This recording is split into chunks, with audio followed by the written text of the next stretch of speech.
Thanks for coming to Understanding Cross-Site Scripting. My name is Christina Mitchell, and I'm an application security engineer at Indeed. So I mostly work with third-party and internal application vulnerability assessments. So I get paid to break things for a living, and it's the best thing ever. So I'm happy to come in here and talk to you today about cross-site scripting. Some other things that I do too are triage our bug bounties. So we see a lot of interesting attacks that come in, and our educational efforts. So this talk, I'm checking some assumptions. It's for fresh beginners and learners who want some more context into application security. There's also some secure development nuggets in here too, so I like to say this is also for engineers and devs, along with our security cohort. So today we will cover what exactly is cross-site scripting, and before that we should talk about browsers and apps to understand what's happening. And we'll also cover how to spot it in the wild, how to remediate it, and how to exploit cross-site scripting. And there's also a handful of different types too. It's stored, reflected, self, blind, and DOM. We'll also discuss some common errors in development to look for, and which browser headers can help and which don't really help you at all. Because sometimes people want to refer to adding some headers. And we even have enough time for a live demo, so fingers crossed it doesn't get too bananas. Okay, so how do browsers work? So at a high level, the client requests and renders resources, so our browser, HTML, PDFs, and JavaScript. There's no formal spec for browsers, and they're still evolving, which is super duper interesting. So there's no difference the difference between the browsers is in how they parse the data and the languages that they're coded in. And this is why you'll find some interesting bugs in different browsers, like Explorer. So now we'll go over a couple different basic browsing building blocks for your web browser. So you type in your URI in the browser's UI or click a link, and it communicates to the browser engine. The rendering engine gets chunks of the requested doc from the networking layer and constructs the DOM tree for HTML and CSS, and it does this gradually. The networking component handles all the internet communication and security, and I guess you can probably guess what the JavaScript interpreter does for us. The UI backend is used for drawing basic widgets like windows and combo boxes, and data storage is our bookmarks, preferences, and cookies. This is so important it deserves its own slide. So HTML has error tolerance. So you find and fix missing close tags and common errors. So for example, if you have a table row outside of a table, it'll rearrange elements on the page. And it might sound kind of innocuous, but it's actually helpful for us later when we come to talk about cross-site scripting. So what is the DOM? I kind of mentioned that briefly. It's important to quantify which spaces cross-site scripting will get its grubby hands on. So document is our HTML space, and window is our JavaScript execution space. So documents, they can access other windows and frames and their docs and send requests on the network and load other sources and get into cookies and the like.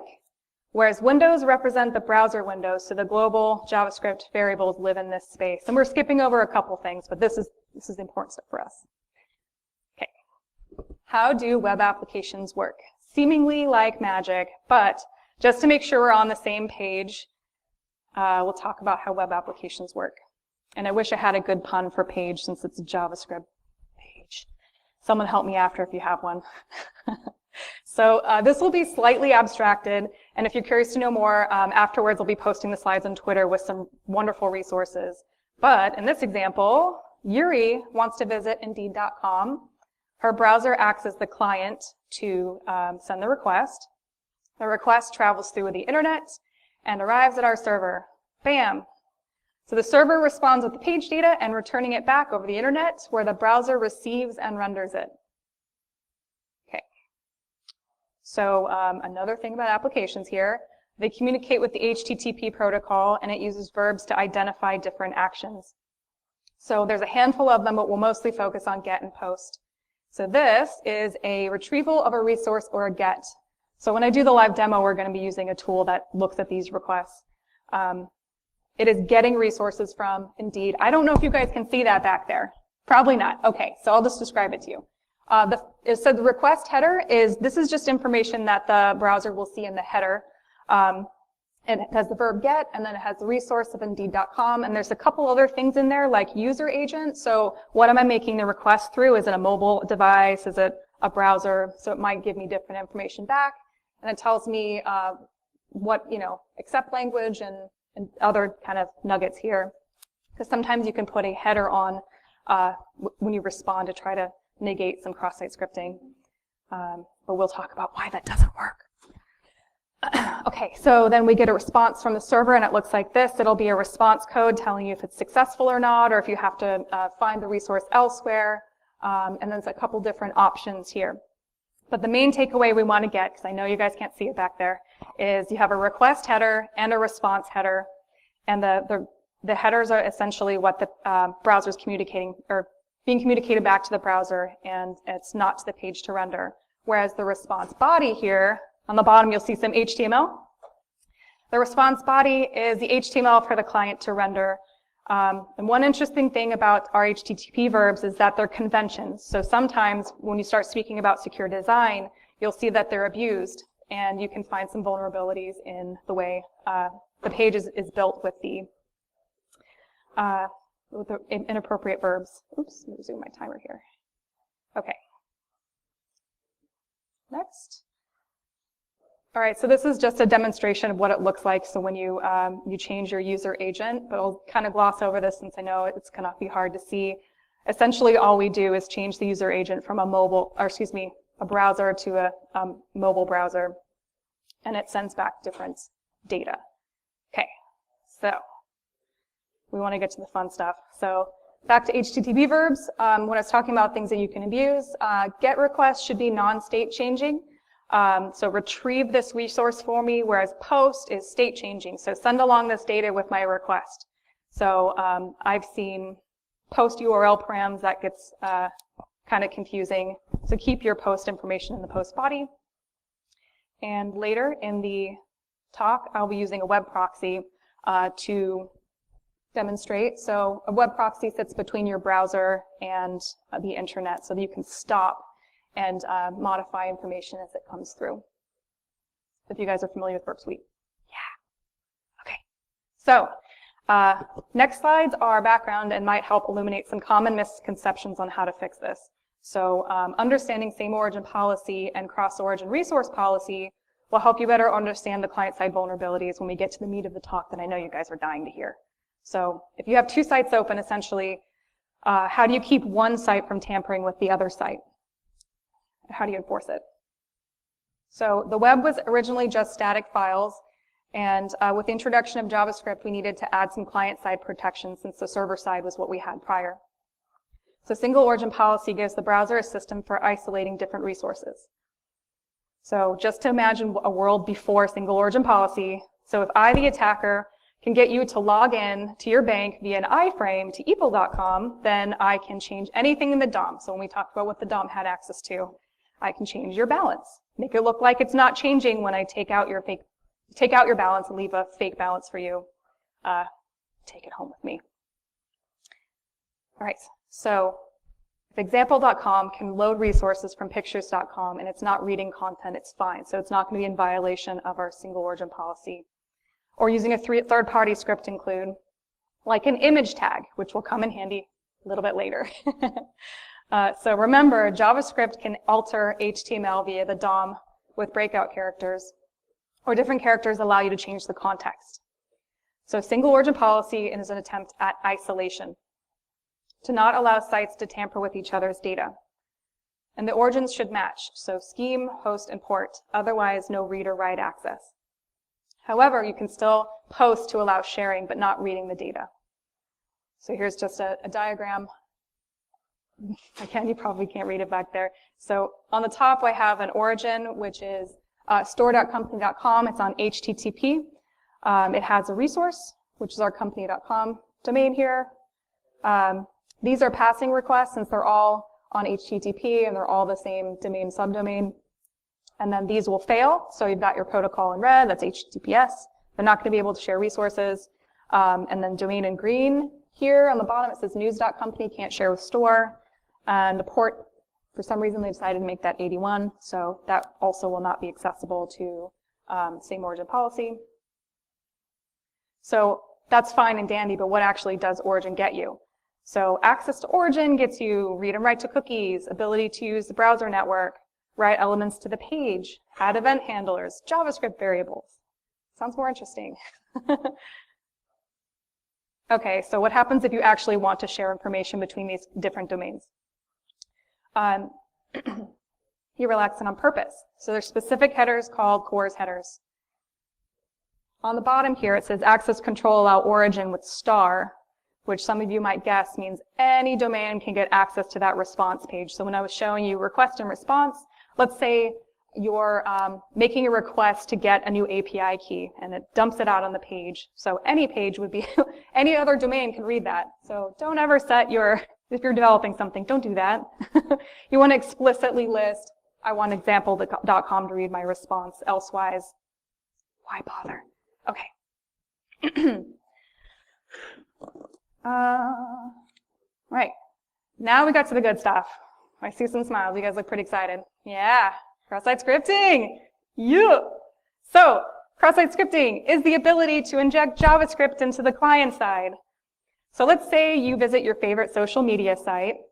An attacker was there previously, left a malicious script that's running on the page, and since you know about what it means to have access to the domain, you know that they can rearrange things on the page. They can make it look different. You might not even see it happen in front of you.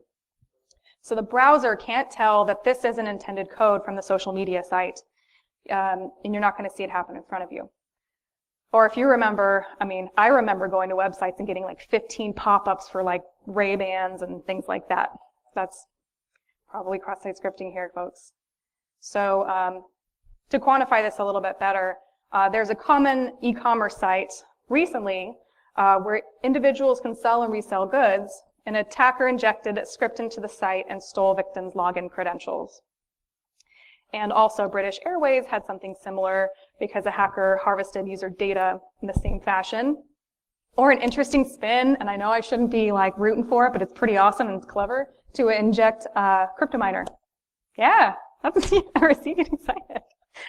So we can do any action that the origin can do. So when we talked about the origin, so it takes advantage of the embed rule of single origin policy that we talked about, and it can do anything. Mostly, but we'll get into the weeds on mostly. All right, next. So cross-site scripting is caused by a lack of escaping, which can allow an attacker to change the context. And what I mean by that is encourage the HTML parser to create attacker-supplied HTML element, which has an attribute to call JavaScript. And that's a mouthful. So let's see. This actually, I think it's pretty helpful to identify because usually in these examples you just see script alert. It's any context. It can be CSS, tag names, attribute names, headers, all kinds of places. Anything that you put in the request, I can get access to. So that with a web proxy.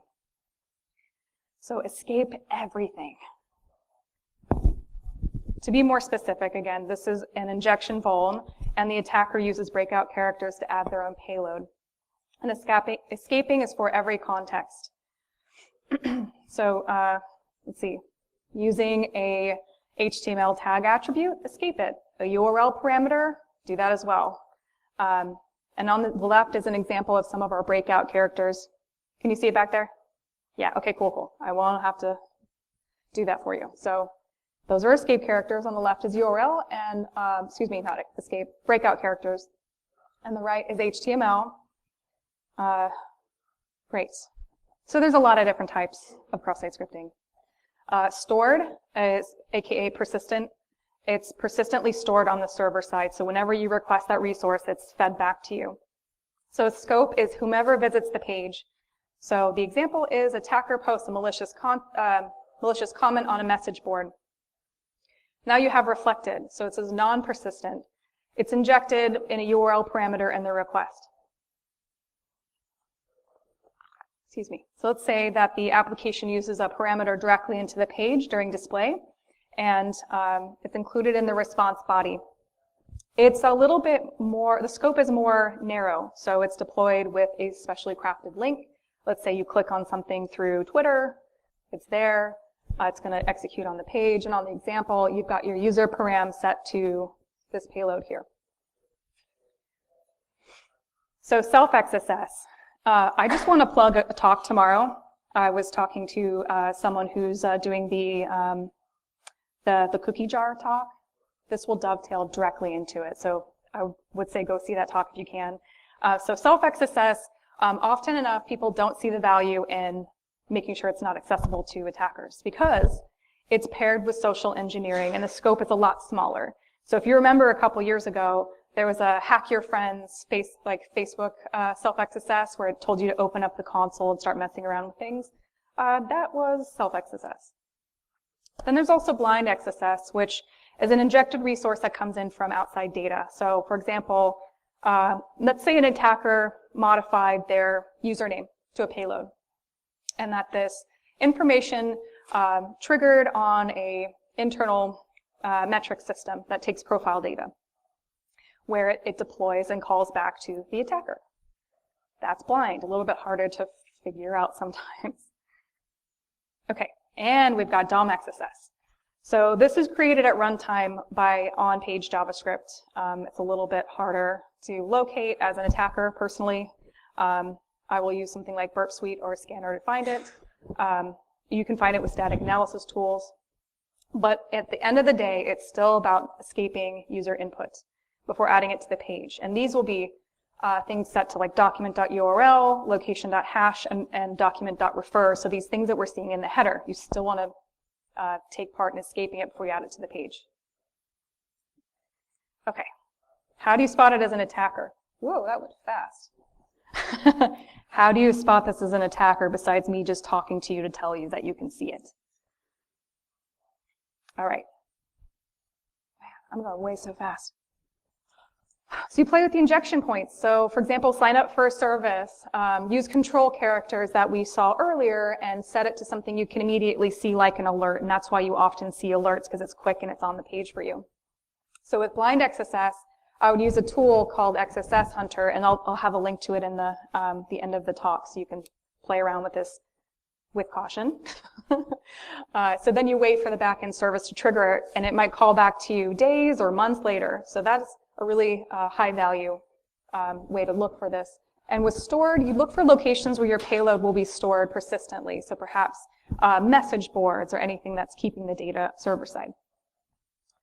So reflected or DOM, depending on how the page is built, you look at requests. Is there a URI parameter being reflected back onto the page?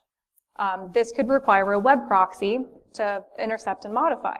And with self, can you abuse something like a cookie value, which is, again, Jim's talk tomorrow is really going to be great. Can you inject some values manually? That's the only differentiation between this and some of these other ones. All right, DOM XSS, again, it's an advanced technique, so look with your automated tools to find it, like Burp Suite has some functionality in its pro version.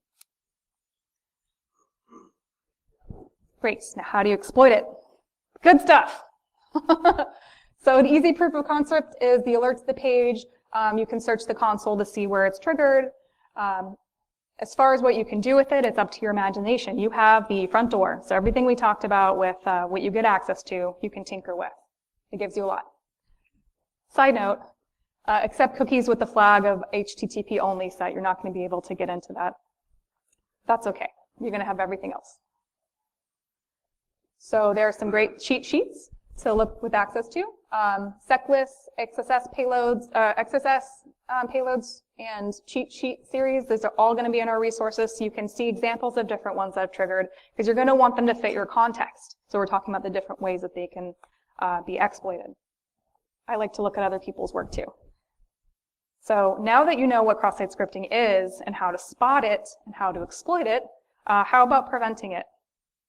So preventing it is going to be avoiding breakout characters from changing the context and telling the parser to, hey, now I want this element added to the page. Because like we talked about earlier, it's a gradual process. It doesn't happen all at once. So use the tools that you have. Don't roll your own URL parsers or serialization code.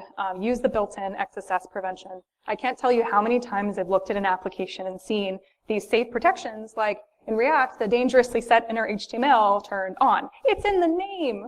It's in the name, right? Or Django has something marked is safe. It's like, this is not safe. Don't do that. There are other ways to do what you want. Let's see. So don't do that. All right, so don't use raw HTML methods, or don't disable encoding with your environment. Let's see. Here's a couple examples. Native JavaScript, you've got inner HTML, eval, or just directly using the JavaScript protocol on the right. Angular has a couple other, like bypass security. Soy has one called no auto escape. I'm sure there are a ton of other ones, but these are the ones I knew off the top of my head. Other prevention. Use an accept list. So let's say, for example, my example of escaping everything is fine, but what if your tool you're making is an HTML generator? Let's say you have to make something so a client can add their own HTML to your site, which sounds really dirty. So you can use something like an accept list of acceptable characters, and we specify accept list versus deny list, because deny list, there are a lot of ways to get around something, and attackers have a lot more time than us to develop something safely. So perhaps they use a nested payload, so the first time you look at it, it doesn't trigger because it's SCR and script on this side, and when it gets rid of the beginning of the script payload, it has an actual payload. So the filter might not be recursive. Perhaps you have spaces in the payload and the browser is helping you. And much, much more that we don't even want to think about because we can do it the right way and use an accept list. Okay, so there's different types of escaping. Escaping for elements looks like this. So when I was talking about escaping, that's fine and dandy, but actually seeing what it looks like. So your characters on the left, those were our HTML characters to build our elements. HTML escape looks like this. So if you're tinkering with the page and you're putting your payload in and you go to inspect the element and look at it, if you see this, you're busted. You're not going to be able to play with XSS here. And also XML is very close. You can see that this slash is the only one that's different. All right. Okay, so more about URL encoding. This example from the page renders a user supplied directly from the URL. So on the top, we have a user set to our payload.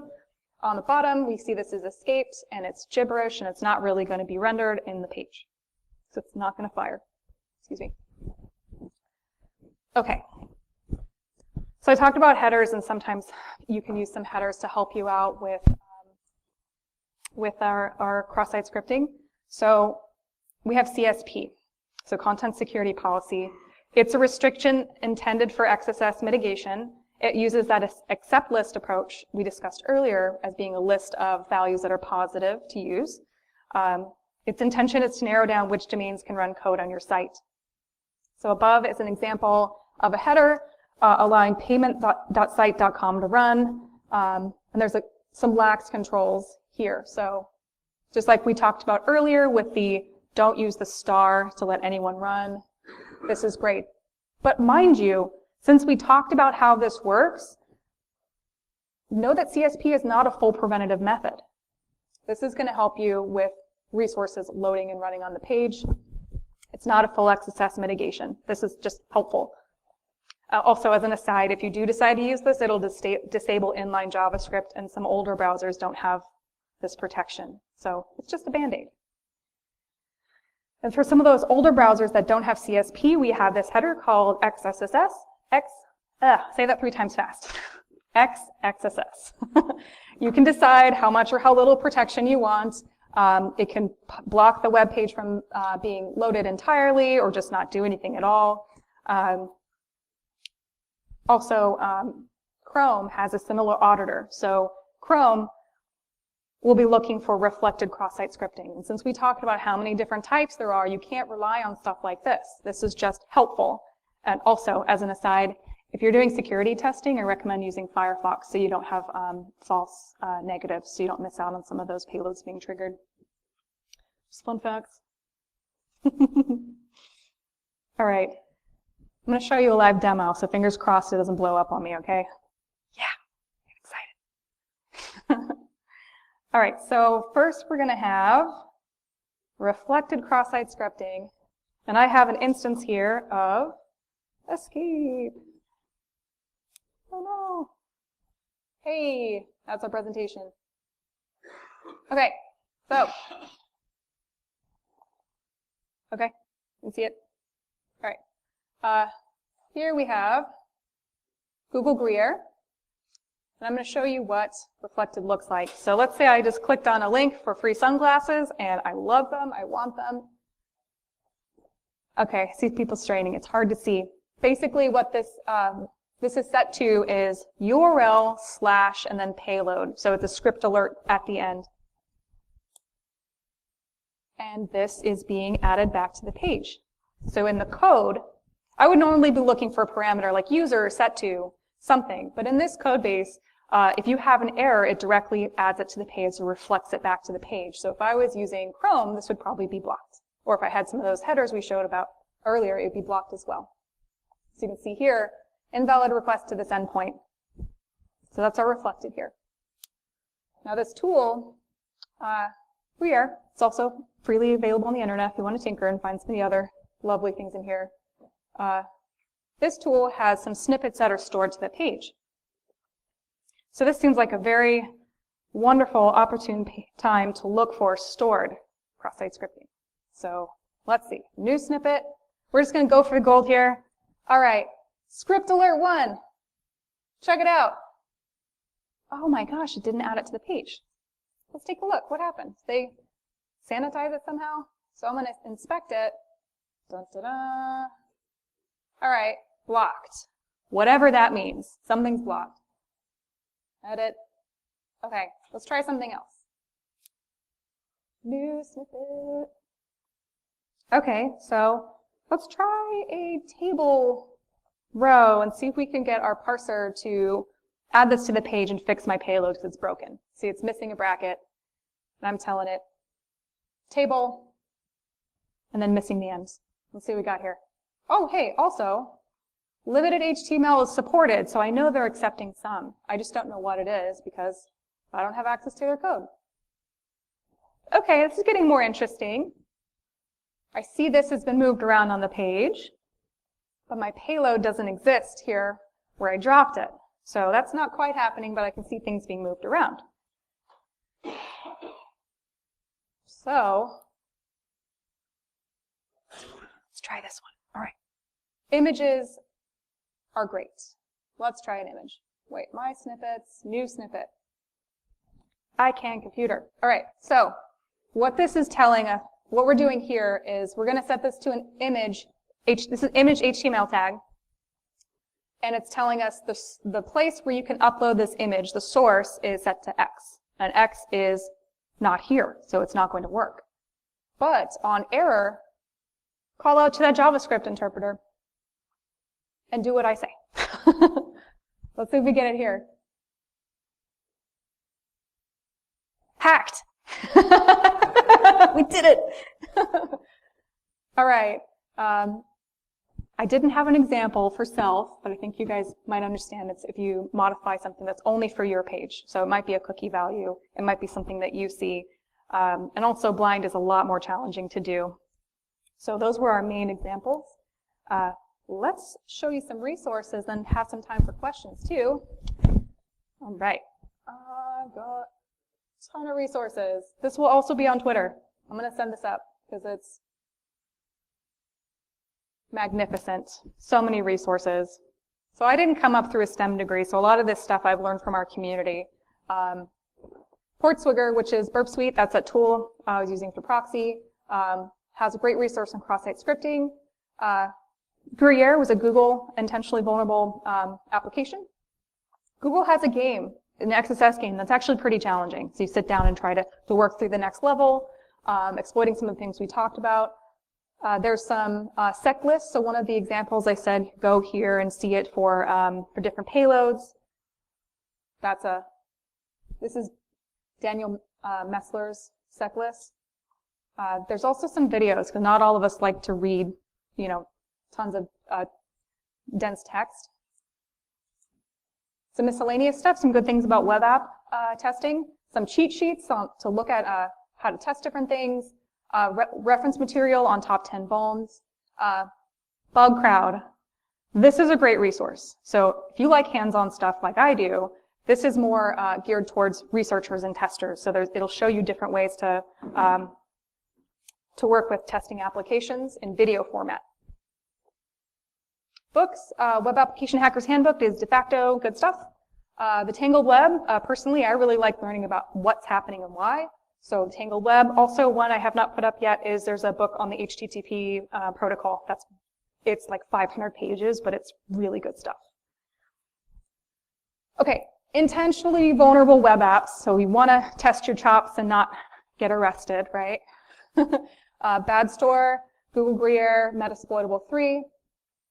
But if you want to get paid, go work on some bug bounties. You'll get paid to do that. They work within their restrictions. It'll tell you on a bounty page what you can and cannot test. I strongly recommend using these rather than a private bounty. So say if a website has their own bounty and they say contact us, I don't want any hassle. You hear about hackers being sued and things like that all the time. Don't mess with it. Use some of these resources.